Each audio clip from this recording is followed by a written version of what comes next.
लड़ाई शुरू करना आसान है, पर लड़ाई में कायम रहना, चाहे दुश्मन कितना ही कमजोर क्यों ना दिखे, कितना ही कमजोर क्यों ना हो, मुश्किल है। आप सोचो मैं बदला ले लूं और बदले की आग मुझे नहीं जलाएगी, तो आप गलत हैं। क्योंकि आपके दुश्मन के भी दोस्त होते हैं, उसके भी प्लान्स होते हैं, और उस दुश्मन को मिटाने के लिए आप कभी कभी खुद का ज्यादा नुकसान कर बैठते हैं। नमस्कार, मैं हूं आपके साथ शिवम दत्त मेहता, और आज बात होगी इजराइल की और ट्रंप की, और कैसे ट्रंप ने फिर से यह कह दिया है कि अब मिडिल ईस्ट में कोई अच्छी खबर आने वाली है, युद्ध रुक जाएगा की ओर इशारा है। पर सबसे बड़ी बात यह है कि क्या डोनाल्ड ट्रंप पर विश्वास कर सकते हैं, क्योंकि डोनाल्ड ट्रंप इतना पलटते हैं कि दुनिया ने इनकी बात पर भरोसा करना बंद कर दिया है। पर डोनाल्ड ट्रंप एक अच्छे इंसान है, बड़ी बातें कर देते हैं, पर उनको सीरियसली इसलिए लिया जाता है क्योंकि वो पोटस हैं, president of the United states हैं। अमेरिका के प्रेसिडेंट की तरफ से कोई स्टेटमेंट अगर आता है, गंभीरता से लिया जाएगा, उसका असर होगा। अब अमेरिका के राष्ट्रपति डोनाल्ड ट्रंप अपने बयानों को लेकर सुर्खियों में फिर से आ चुके हैं, लेकिन अक्सर अपने दिए बयान से वो पलट भी जाते हैं। इसके अलावा ट्रंप जो है दोहरी बयानबाजी भी करते हैं बड़े चालाकी से। ट्रंप कई युद्धों को रुकवाने का दावा कर चुके हैं जो बाद में झूठे साबित हुए हैं। हाल ही में पुतिन ने रूस यूक्रेन जंग को खत्म करवाने के देखिए बड़े बड़े दावे किए थे कि पुतिन से बात की है मैंने, जो बाद में गलत साबित हुए थे। इजराइल हमास के बीच करीब 2 सालों से युद्ध चल रहा है, इस लड़ाई में गाजा बिल्कुल तबाह हो चुका है। अब ट्रंप ने इजराइल और हमास के बीच चल रहे युद्ध को रुकवाने का दावा किया है। इसी के मद्देनजर ट्रंप आज इजरायली प्रधानमंत्री बेंजामिन नेतन्याहू से मुलाकात करेंगे। ट्रंप ने इजराइल हमास युद्ध समाप्त करने के लिए 21 पॉइंट्स के शांति योजना जो है उसकी पेशकश की है, एक प्लान बनाया है 21 पॉइंट्स का। ट्रंप का दावा है कि इस प्लान को बहुत अच्छा समर्थन मिल रहा है, हर बार की तरह। एक तरफ ट्रंप युद्ध रुकवाने का दावा करते हैं, तो दूसरी ओर इजराइल लगातार गाजा पर बम बरसा रहा है, जिसकी तस्वीर आप मेरी बगल में देख पा रहे हैं, कैसे बिल्डिंग को ढहा दिया गया। अब क्या इन दोनों के बीच में जो बातचीत होगी उसका असर होगा, या ऐसे ही बिल्डिंगें गिरेंगी जैसा कि आप देख रहे हैं, रॉकेट से, मिसाइल से हमला कर दिया जाता है और पूरी की पूरी बिल्डिंग जो है वो खाक हो जाती है। क्योंकि कई बार ऐसा देखा गया है कि प्रयास जरूर कराया गया, लेकिन इजराइल नहीं रुक रहा है।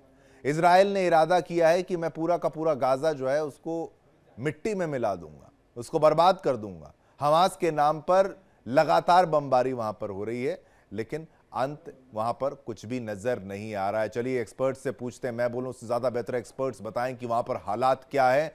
स्वागत करना चाहूंगा कुछ ही पलों में आपके टेलीविजन स्क्रीन पर हमारे खास मेहमान जुड़ेंगे। हमारे साथ एक्सपर्ट्स का शानदार पैनल है। मेजर जनरल अनुज माथुर जी हैं, रिटायर्ड रक्षा विशेषज्ञ। जयंत सर, बहुत बहुत धन्यवाद, आपने अपना कीमती वक्त निकाला। कर्नल शिवदान सिंह जी हैं, रिटायर्ड रक्षा विशेषज्ञ, धन्यवाद सर, आपने अपना कीमती वक्त निकाला। कर्नल JS सोडी साहब, रिटायर्ड विदेश मामलों के जानकार, आपका भी बहुत बहुत धन्यवाद सर, आपने अपना कीमती वक्त निकाला।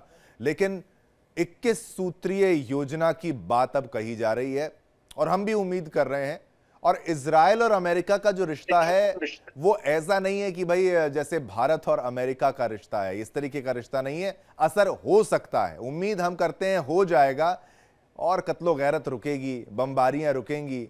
गाजा वैसे ही मिट्टी में मिल चुका है काफी हद तक, और बमबारियां रुकें, थोड़ा इसे डिफेंस लॉबी की जो कमाई हो रही है उस पर भी थोड़ा सा अंकुश लगे, युद्ध और जो भूख बढ़ती जा रही है युद्ध की वो रुके। माथुर साहब, आपसे मैं शुरुआत करना चाहूंगा, कुछ उम्मीद की जा सकती है इस मीटिंग से, या फिर नहीं पलट जाएंगे एक बार फिर से अपने बयान को देके डोनाल्ड ट्रंप? जय हिंद। जय हिंद। देखिए, आपको मैं एक बात बताता हूं कि आप एक शांति प्रस्ताव की बात कर रहे हैं। शांति हमास और इजराइल के बीच में होनी है, और इस जब प्रस्ताव की रूपरेखा बनाई गई है उसमें ना तो हमास शामिल दिखाई दे रहा है, ना इजराइल शामिल दिखाई दे रहा है। तो मुझे लगता नहीं है कि इसको किस प्रकार से आप एक मूर्त रूप देकर दे पाएंगे, पहली बात।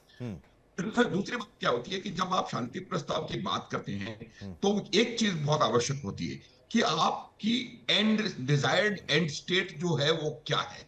आज की परिस्थिति में इस युद्ध से इजराइल क्या चाहता है?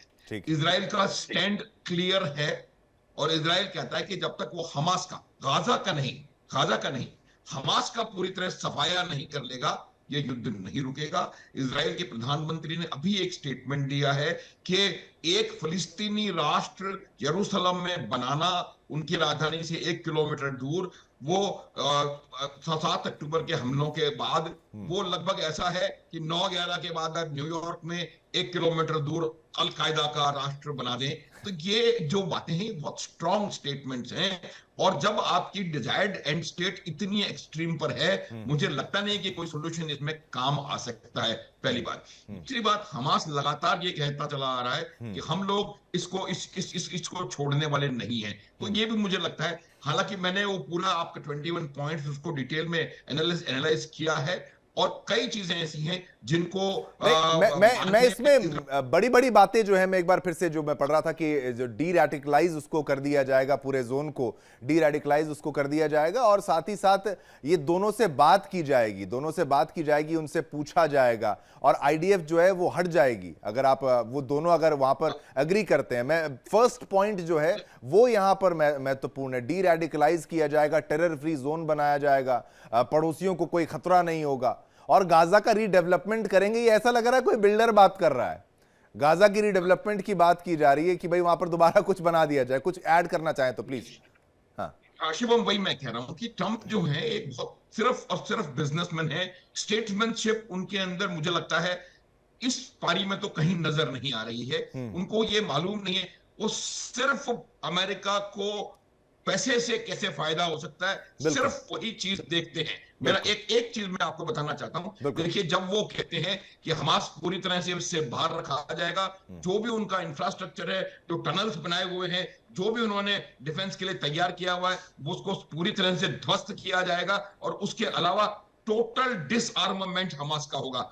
ये मैं आपको गारंटी से बता सकता हूं कि कोई भी हमास का व्यक्ति इस बात को पूरी तरह से मंजूर करने के लिए बिल्कुल राजी नहीं होगा। दूसरी बात, इजराइल पूरी तरह से वहां से निकल जाएगा, सिस्टमेटिकली वो अपना विथड्रॉल कर लेंगे।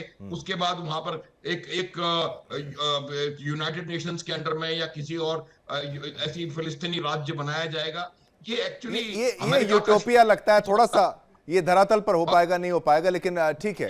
हाँ, ठीक है। सोडी साहब भी हमारे साथ हैं, लेकिन इसमें कुछ पॉइंट्स हैं सोडी साहब जो मैं कहूं कि हमास को भी इन्वॉल्व किया जाने की बात है कि भाई हमास अगर एग्री करता है प्रपोजल को, इजराइल हमास, तो जंग इमीडिएटली रुकेगी, आईडीएफ अपने ऑपरेशंस को हॉल्ट कर देगा और विड्रॉ कर देगा स्ट्रिप से। 48 घंटे में इजराइल, अगर देखिए अगर इजराइल एक्सेप्ट करता है डील को, तो जो हॉस्टेजेस हैं, चाहे जीवित है मृत है, उनको तुरंत वहां पर दिया जाएगा, प्रिजनर्स को रिलीज किया जाएगा। वो ऐसी बातें कर रहे हैं जैसा लग रहा है कि वही सब लिख रहे हैं, प्लान कर रहे हैं, और इसमें मिडिल ईस्ट के कई देश भी और भी शामिल होने वाले हैं। कितना संभव है ये स्टार्टिंग के जो पॉइंट्स मैंने आपको बताए, हमास को अगर इन्वॉल्व कर लेते हैं, आगे कत्लो गैरत नहीं होगी और हमास की एलिमिनेशन यानी उसके खात्मे की बात आगे नहीं बढ़ेगी, संभावना कितनी है सोडी साहब? जय हिंद शुभम जी। जय हिंद सर। ये मेरा सौभाग्य कि मैं आपके न्यूज चैनल पर हूं और विख्यात को पैलेस के साथ हूं। 1977 में किताब लिखी गई थी जिसका शीर्षक था guns and the olive branch, roots of violence in the middle east. इस किताब के लेखक थे डेविड हर्स्ट, और उन्होंने किताब में लिखा है कि आज की तारीख में तो इजराइल का सैनिक पलड़ा भारी है, लेकिन आने वाले समय में अरब देश बहुत शक्तिशाली होंगे और ये इजराइल के लिए बहुत दिक्कत पैदा करेंगे। बड़ी बात। 48 साल के बाद, इस किताब को लिखने के 48 साल के बाद हमने देखा है किस तरह से अरब देश शक्तिशाली हुए हैं आर्थिक और सैनिक तौर से, और यह साफ दिख रहा है कि अगले 7 दिनों में 2 साल हो जाएंगे इजराइल हमास युद्ध को, और इजरायली सेना जो कि दुनिया की सबसे विख्यात सेना मानी जाती थी, एक छोटे से 356 वर्ग किलोमीटर पे कब्जा नहीं कर पाई है, हमास को हरा नहीं पाई है। हमास को हराना मुश्किल ही नहीं, नामुमकिन है, और हमास ये अच्छी तरह जानता है, और हमास कोई भी पीस ट्रीटी पे तब साइन करेगा जबकि सारी शर्तें उसके अनुकूल होंगी। डोनाल्ड ट्रंप ने कोशिशें कर ली, वो असफल रहे। नेतन्याहू तो कभी इस युद्ध को खत्म होने देना चाहते ही नहीं है, क्योंकि उन्हें पता है उनके ऊपर जिस तरह से भ्रष्टाचार के आरोप है, जिस दिन ये युद्ध खत्म हुआ उन्हें सीधा जेल जाना पड़ेगा। टेल अवीव के प्रधानमंत्री के निवास से निकल के सीधा वो तिहाड़ जेल जैसे जेल में जाएंगे जो कि टेल अवीव में है। शुभम जी, इजराइल ने अपने पैर पे कुल्हाड़ी खुद मारी जब उसने 2015 में गिडियन मल्टी ईयर प्लान और 2020 में नूफा डिफेंस रिफॉर्म्स किए। इन दो रक्षा सुधारों ने जो 2015-20 में हुए, उसमें इजरायली सेना की सैनिक ताकत में इतनी कटौती आई कि आज इजरायल हमास जैसे एक आतंकवादी संगठन को नहीं हरा पा रहा है। 2 साल होने को आए हैं। नहीं, सोडी साहब, अब इजरायल के हरा पास नहीं पा कोई रहा चारा है, नहीं। हरा नहीं पा रहा है, या फिर देखिए कोलैटरल डैमेज, मतलब किसको मारें, मतलब सिविलियंस को तो नहीं मार सकते। अब वॉर तो चली रही है, लगातार बमबारी कर रहे हैं, हमास अब कहां है पिक्चर में? अगर आप देखें तो उस तरीके की जंग तो नहीं रही ना जैसे पहले थी। शुभम जी, हमास का अगर एक भी आतंकवादी बच जाता है, वो भी आत्मसमर्पण नहीं करेगा, क्योंकि इस तरफ हम इस वक्त हमास जानता है कि पलड़ा उनकी तरफ भारी है। आज पूरी दुनिया में अधिकतर देशों में इजराइल की तरफ आक्रोश है। पश्चिमी देश जो एक बार इजराइल के पीछे आंख बंद करके खड़े थे, आज चाहे ऑस्ट्रेलिया हो, फ्रांस हो, जर्मनी हो, कनाडा हो, उन्होंने फिलिस्तीन को मान्यता दे दी है। तो जो कुछ साल पहले तक इजराइल का पलड़ा इस दुनिया में बहुत भारी था, अधिकतर दुनिया के देश इजराइल के पीछे खड़े थे, आज दुनिया के अधिकतर और शक्तिशाली देश फिलिस्तीन के पीछे खड़े हैं। और जहां तक हमास की बात है, क्योंकि हमास ने 2 साल से लगातार इजराइल पे वार करा, उसके अपने तो आतंकवादी मर रहे हैं, लेकिन इजराइल की भी जो सैनिक ये कैजुअलिटीज है, वो भी किसी हालात से कम नहीं है। तो इजराइल के पास बजाय कुछ समय में शांति का प्रस्ताव करने में के अलावा कोई चारा नहीं। बिल्कुल सोडी साहब, ये महत्वपूर्ण है। और दूसरा कि इतनी बड़ी बड़ी डिफेंस डील्स वहां पर हो रही हैं, $142 बिलियन की डील, अमेरिका खुद जाता है मिडिल ईस्ट में हथियार बेचता है, और मिडिल ईस्ट में अब शांति की बात कही जाती है, अब इतना थोड़ा यकीन नहीं होता है। कर्नल शिवदान जी भी मेरे साथ इस वक्त हैं। कर्नल शिवदान जी, आपसे मेरा ये प्रश्न रहेगा, आप बताइए क्या सेफ्टी होगी लोगों की आगे, और उन लोगों को वो मिलेगा जो उनको चाहिए, वो तमाम चीजें? पैलेस्टीन को रिकॉग्नाइज करने की बात भी यहां पर सामने आ रही है, लेकिन अमेरिका करेगा क्या? कर्नल शिवदान जी। देखिए, मैं ये बताना चाहता हूं कि एक आतंकवादी संगठन जिससे ये बात करने की कोशिश कर रहे हैं, उस आतंकवादी संगठन को जो पूरा मदद कर रहा है, जो उसके पीछे है, जब तक आप उसको हैंडल नहीं करेंगे तब तक ये युद्ध समाप्त नहीं होगा। और हमास के पीछे ईरान का पूरा पूरा हाथ है। आपको याद होगा, हमास का जो टॉप लीडर था उसको ईरान में जाके मारा था इजरायलीज ने। तो जब तक ईरान इसको को वार्ता में सम्मिलित नहीं किया जाएगा और ईरान एग्री नहीं होगा, तब तक ये वार्ता सफल नहीं होगी।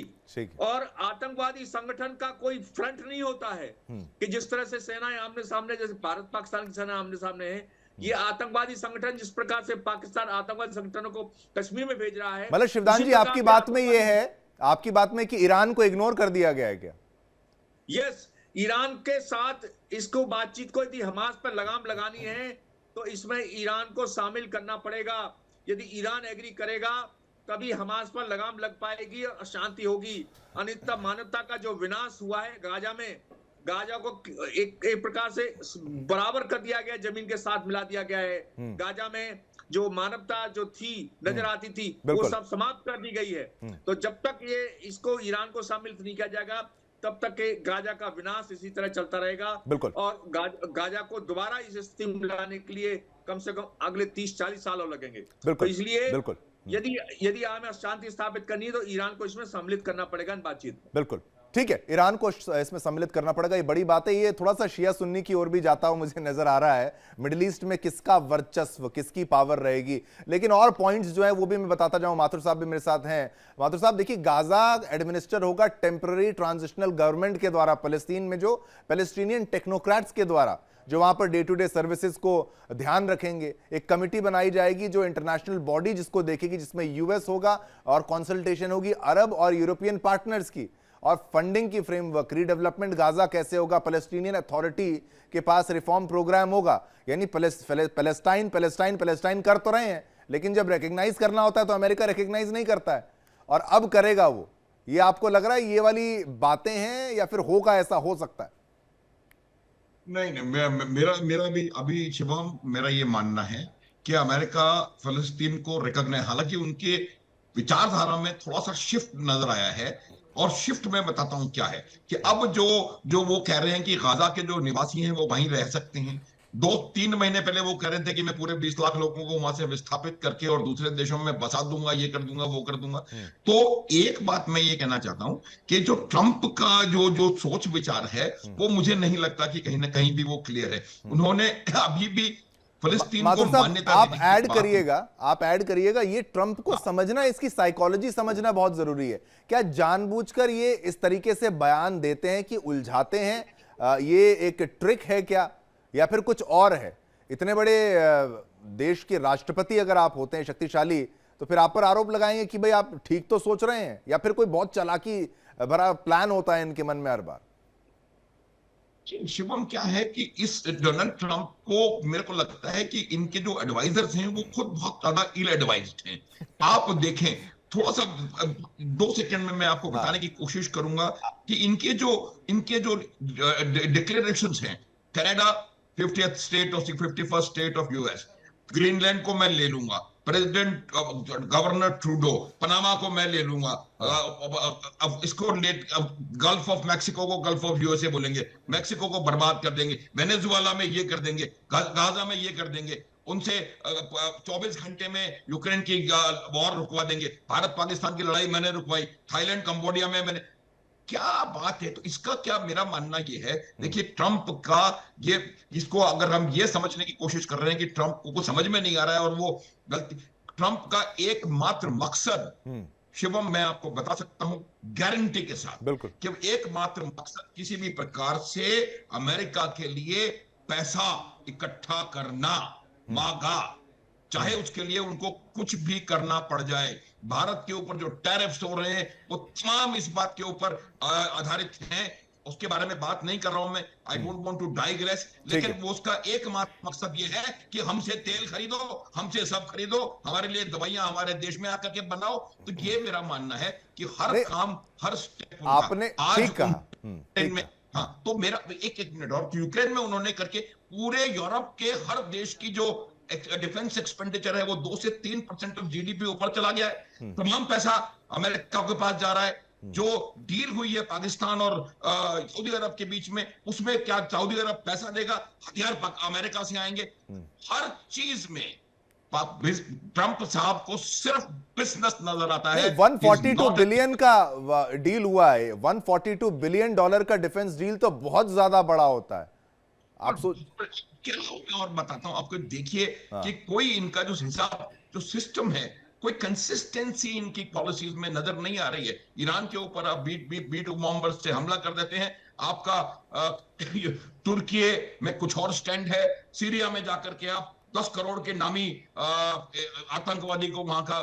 तो ये मेरा कहने का मतलब ये है कि ट्रंप के जो आइडियाज हैं वो बिल्कुल सिर्फ और सिर्फ अमेरिका के सेल्फिश इंटरेस्ट्स में होते हैं। अगर मतलब इसका मतलब ये है माथुर साहब, इसका मतलब ये है, हाँ हाँ, और मैं ये कह रहा हूं कि जो वो समझ रहे हैं कि उनके इंटरेस्ट में है, वो कहीं ना कहीं उन, ठीक है, ठीक है। आपका ऑडियो थोड़ा सा यहां पर ब्रेक हुआ है, सिग्नल ब्रेक हुआ है, लेकिन आपकी बात को मैं समझ चुका हूं कि इल इंटरेस्ट है और वो चाहते हैं कि उसमें अमेरिका का क्या फायदा हो, पैसा कमाने की बात। लेकिन सोडी साहब, मैं अब आपके पास आना चाहूंगा। ये जो कुछ प्लान्स हैं, ये कहा जा रहा है कुछ प्लान्स तो ये पुराने टोनी ब्लेयर के प्लान से मैच करते हैं कि भाई वहां पर गाजा में क्या किया जाना चाहिए। पूरे एरिया का रीडेवलपमेंट की बात कही जा रही है कि भाई गाजा को रिबिल्ड करेंगे, मॉडर्न मिडिल ईस्ट सिटीज की तर्ज पर उसको, एक्सपर्ट्स वहां पर आएंगे, वो तमाम लोग वहां जॉब्स क्रिएट होंगी, वो बातें कहना। और इस पूरे पिक्चर में जैसे शिवदान साहब कह रहे हैं कि भाई इसमें ईरान को इन्वॉल्व नहीं किया। ईरान जब युद्ध में इन्वॉल्व हो गया था तो इजराइल को प्रॉब्लम हो गई थी। अमेरिका ने B-2 बॉम्बर्स करके जो किया ईरान के साथ, लेकिन ईरान एक फॉर्मिडेबल फोर्स है, ईरान को इतना इग्नोर नहीं कर सकते आप। ईरान भी कोई खिचड़ी पका रहा होगा बैठ के।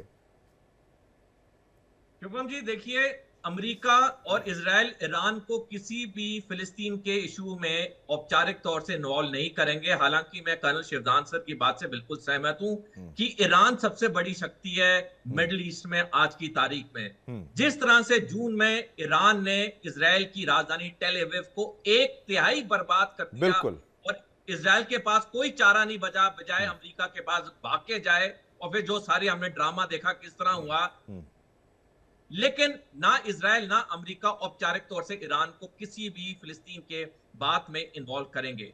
लेकिन यह भी बिल्कुल सच है कि आज की तारीख में चाहे अमेरिका हो चाहे इजराइल हो, अंदर से तो वो जानते हैं कि जिस तरह से अरब देश आर्थिक और सैनिक तौर पे शक्तिशाली हो चुके हैं, जो 50 साल पहले इजराइल ने 6-7 देशों को इकट्ठे हर युद्ध में हराता था, चाहे 1948 का युद्ध हो, 56 का युद्ध हो, 67 का युद्ध हो या 73 का योम किपुर वॉर हो, आज वो संभव नहीं है। और जितना इजराइल इस युद्ध को लंबा खींच रहा है, उतना अपने लिए दिक्कत कर रहा है, जो कि बार बार पहले अमेरिका के राष्ट्रपति जो बाइडेन कहते रहे हैं। तो अकलमंदी तो यह होगी कि आज पूरी परिस्थितियां मध्य पूर्व में बदल चुकी हैं।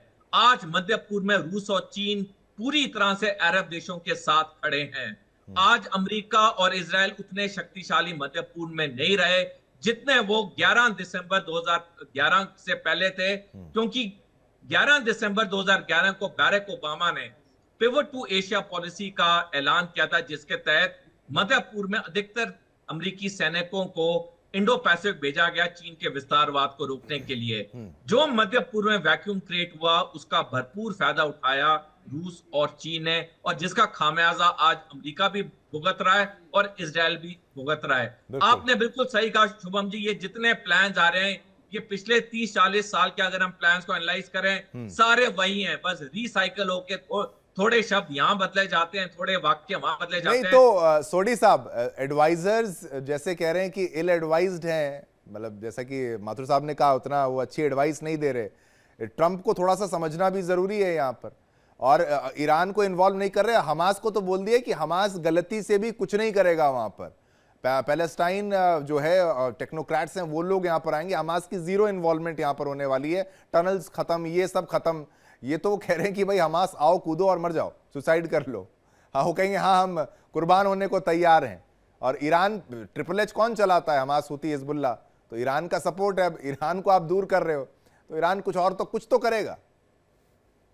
बिल्कुल, देखिए जहां तक हमस की बात है, वो तो बिल्कुल अपनी हार मानेगा नहीं, वो तो युद्ध विराम करेगा नहीं जब तक शर्तें उसके अनुकूल नहीं होंगी। हाँ। जहां तक ईरान की बात है, ईरान भी अच्छी तरह जानता है कि आज पलड़ा पूरा अरब देशों की तरफ भारी है मध्य पूर्व में।